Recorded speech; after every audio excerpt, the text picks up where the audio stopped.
The question is asking about times in which the current incentives were developed. So where do we have this reference?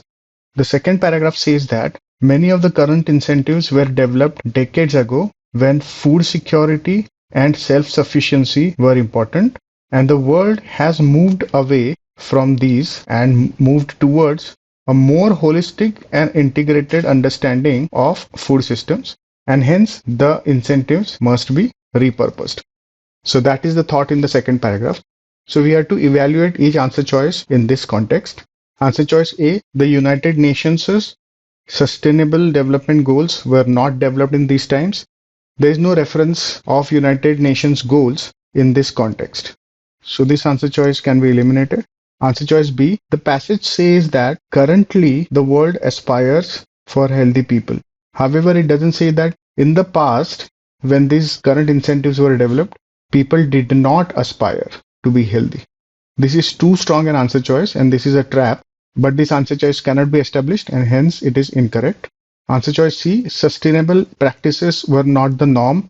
The passage talks about sustainable practices in the future and the transformation required to get there, but it doesn't say that such practices were not the norm in the earlier times. So this is again too strong an answer choice that cannot be established. So this can be eliminated as well. Answer choice D, the world focused on a smaller set of objectives. Yes, if we read this sentence, it says that the world has moved towards a more holistic and integrated understanding of food systems, whereas earlier it was limited to food security and self-sufficiency. So it can be established that the world used to focus on a smaller set of objectives, whereas currently the world is trying to focus on an integrated or a larger set of objectives. This seems to be a good answer choice. Let's keep it.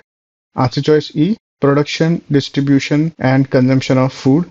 The passage makes no such reference here.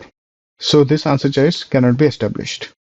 So overall, we can say that the correct answer choice is answer choice D.